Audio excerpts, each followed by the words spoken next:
j'y arrive. D'accord.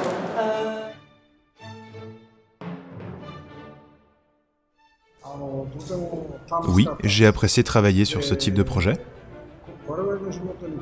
Ce serait un plaisir de réitérer ce genre de collaboration si un projet de qualité se présentait à l'avenir.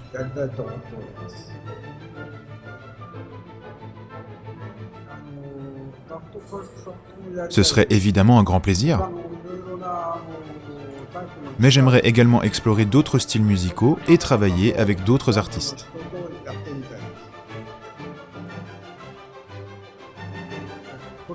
Premièrement, cette rencontre a été possible car j'appréciais beaucoup les Daft Punk et je souhaitais aussi réaliser un film entièrement basé sur la musique.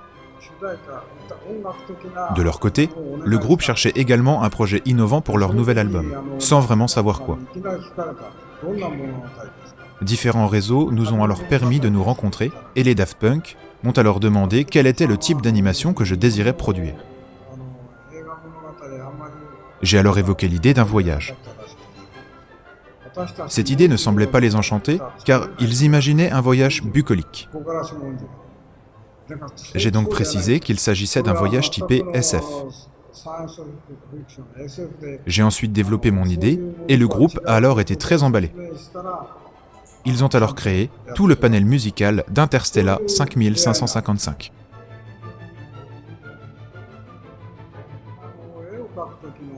J'utilise une technique de projection particulière pour représenter les étoiles. Ce n'est pas pour gagner du temps, mais pour apporter de la créativité. Les dessins, l'art, tout ceci est sujet aux mécanismes physiques comme la gravité. Il est beaucoup plus intéressant de laisser une part d'aléatoire à mes dessins en les grattant, en les chauffant, en éclaboussant. C'est très spécifique. J'ai dû faire de nombreux essais pour arriver à ce résultat si particulier.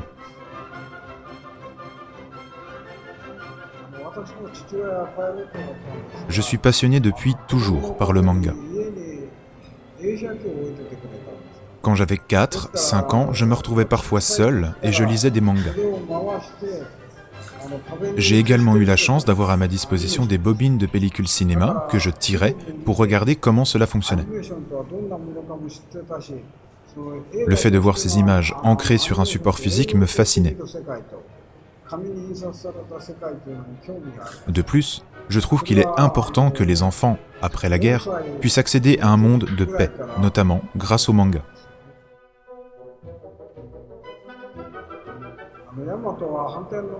Il existe 2 licences Yamato.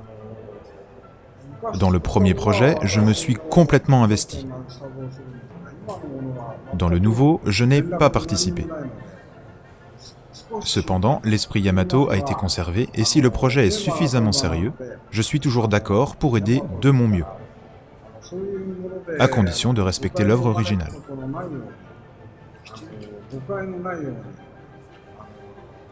Quand j'ai travaillé sur Yamato, c'était réellement par plaisir. Je voulais créer un futur à la fois idyllique et technologique. Un futur dans lequel les guerres ne régneraient pas.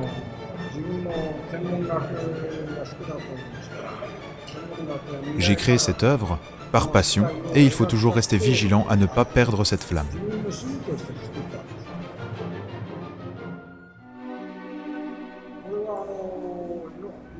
J'ai réalisé ces illustrations de ninjas sur des trains, tout simplement car la société ferroviaire me l'avait demandé. Il s'agit d'une demande assez ancienne et je n'ai pas demandé énormément d'argent car voir mes personnages circuler sur les voies ferrées était un plaisir incommensurable pour moi.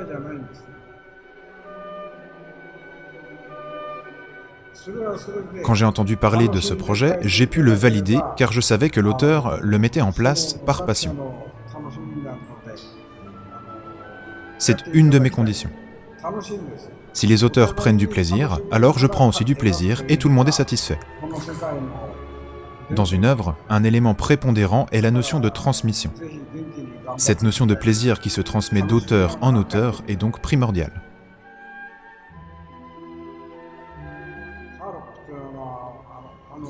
Harlock est un héros intemporel, car il véhicule un message qui l'est tout autant. Sur son drapeau, on voit des os. Ils ne sont pas là pour faire peur, mais pour signifier qu'Harlock se battra jusqu'à la mort, jusqu'à ce que ses os soient visibles. Son message est de se battre jusqu'au bout pour une cause juste.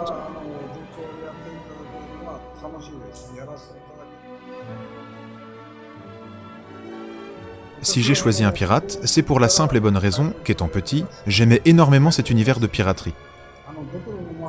Je comprenais le sens du drapeau pirate, se battre jusqu'à la mort. C'est dans ce sens-là que j'ai construit mes personnages de pirates, pour qu'ils puissent émouvoir les plus jeunes, mais aussi les faire réfléchir et avancer. C'était mon objectif en choisissant un pirate. Avoir son propre drapeau, comme Harlock, est très important. Sa devise est de vivre grâce à sa volonté, sa force.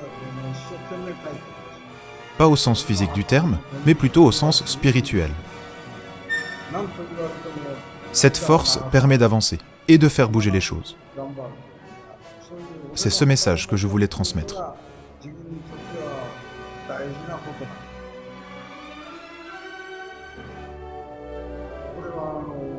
C'est une histoire qui n'aura jamais de fin, puisqu'il s'agit d'une transmission d'âme en âme, de volonté en volonté. Chacun étant motivé par la maxime « Je vis grâce à ma volonté ». C'est cette évolution qui justifie cet univers sans fin, car il faut vivre dans la collaboration avec tous. Ce que je souhaite profondément, c'est que les hommes réussissent à vivre main dans la main, car même si chacun dispose de sa volonté, cette dernière ne doit pas entraver celle des autres. C'est très important dans mes œuvres. J'ajouterais que, dans le monde dans lequel nous nous trouvons, il existe de nombreuses crises, notamment écologiques avec, par exemple, le réchauffement climatique. Il ne faut donc pas lutter les uns contre les autres, mais plutôt réfléchir ensemble sur comment protéger notre planète commune afin de la préserver le plus longtemps possible.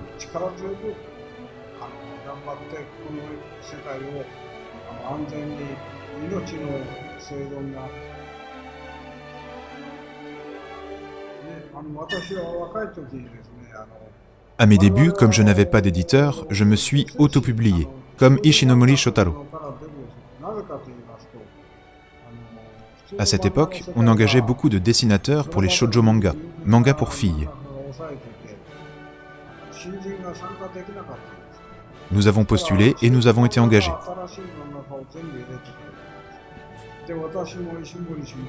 Nous avons alors commencé à travailler, mais c'est à ce moment-là qu'une femme mangaka est arrivée et nous avons été renvoyés. Financièrement, c'était compliqué pour nous. Mais juste après la guerre, on nous a proposé de dessiner du seinen, du manga pour adultes. Cependant, nous n'avons eu aucune ligne directrice par rapport à ces mangas. Manga pour adultes, ça peut vouloir dire beaucoup de choses. Quelle était la limite? L'érotisme? La pornographie?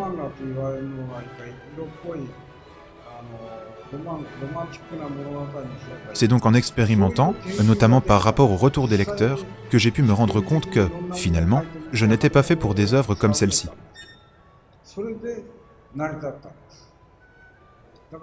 En lire de temps à autre, ce n'est pas un problème, mais en dessiner... Cependant, je ne jette pas la pierre à ceux qui en créent, du moment que ces mangas résultent de leur propre volonté.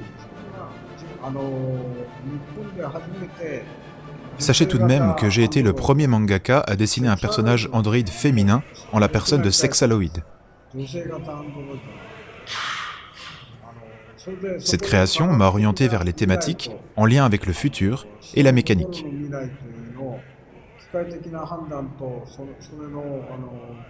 Finalement, il s'agissait d'une des premières pierres ayant permis l'élaboration de mon parcours.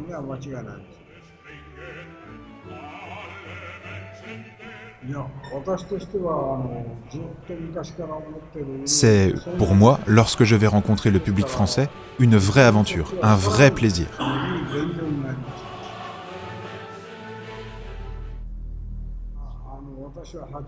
La raison pour laquelle j'ai une telle forme à 81 ans, c'est que, depuis tout petit, je suis très actif. Étant enfant, je courais, je nageais, j'escaladais les montagnes. Je suis par exemple allé au Machu Picchu, en Amazonie, dans le Pacifique Sud. J'ai même été toucher le Sphinx et les pyramides en Égypte. Indirectement, c'est cette curiosité qui forme aussi les bons mangaka. Travailler à partir de photos est insuffisant. Il faut ressentir pleinement, avec ses propres sens. Aller aux endroits, sentir les odeurs, goûter la nourriture locale, ressentir l'atmosphère des lieux. L'appareil photo est limité de par sa lentille qui va juste fixer un instant qui deviendra complètement plat. Nos deux yeux permettent une vue d'ensemble, apportant la profondeur qu'une reproduction photographique ne pourra jamais donner.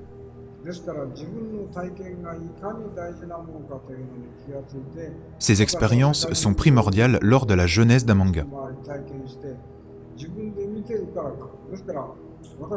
Quand je lis un titre, je sais tout de suite si la personne est réellement allée sur place ou bien si elle s'est juste inspirée de photos. C'est encore le cas à mon âge. Le manga se dessine avec le cœur et non avec les yeux.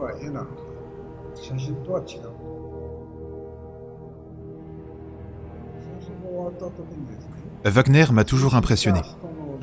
Juste après la guerre, les gens se sont débarrassés de leurs vinyles qui leur étaient devenus inutiles. Ils les jetaient dans les rues et moi, je les récupérais et je les écoutais. Dès mon plus jeune âge, j'ai donc écouté du Wagner, du Beethoven, du Mozart. Et cette richesse culturelle n'était pas forcément accessible aux enfants de l'époque. En écoutant ces disques, je me laissais emporter et cela m'aidait à créer un univers dense. Ce sont des musiques que j'affectionne particulièrement. Malheureusement, le père d'un de mes voisins est mort pendant la guerre et il possédait une impressionnante collection de disques classiques. Wagner, Beethoven, Tchaïkovski. Il m'a alors donné toute cette collection car il savait que j'appréciais beaucoup la musique classique. J'ai tout écouté et maintenant, lorsque je travaille, par exemple dans l'animation, j'aime fréquemment y incorporer de la musique classique comme la 9e de Beethoven par exemple. Cela me procure énormément de plaisir de voir vivre mon univers avec ces compositions.